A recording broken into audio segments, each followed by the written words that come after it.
Sugar, tea, baby formula and wheat. The first shipment of aid to get to the mountains of Idlib province since this conflict began. But it's a pitiful amount. 10,000 families live in this region, and another 8,000 who fled the bombing in Marat al-Nauman are also sheltering here. We've heard a lot of promises from humanitarian organizations, and we believe these promises. But we haven't seen anything on the ground. We say to a world that claims to be democratic and cares about humanity, where are your principles now? They are worthless.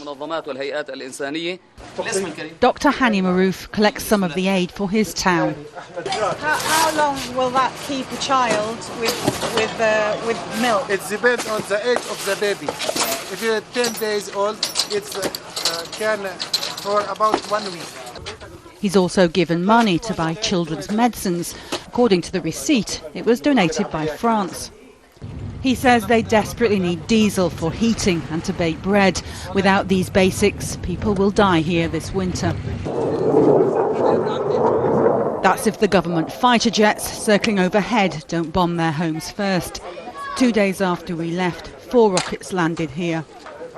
All the aid coming into Idlib province comes through the border crossing at Jabal Zawiya. You'd expect a convoy of trucks carrying all sorts of aid, but so far it's been just a trickle. In fact, the Turkish government's disaster zone unit described the foreign aid donated so far as irrelevant and symbolic. In one refugee camp close to the Turkish border, Ahmad Ibrahim has blood poisoning. He needs a transfusion every 10 days. The doctor's very little medicine or equipment to help boys like Ahmed or women like Latifa.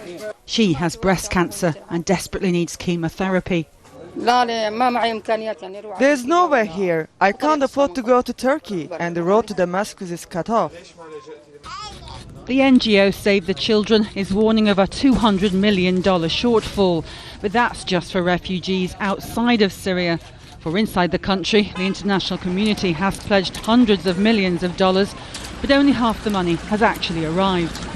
About 208 organizations came here. They filmed and asked us questions. They left, and we haven't seen or heard from them since.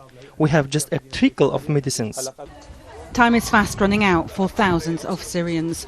They've survived 20 months of conflict. Can they survive a winter with scarce heating, food and medicines? Turton, Al Jazeera, Jabal Zawiya in Syria.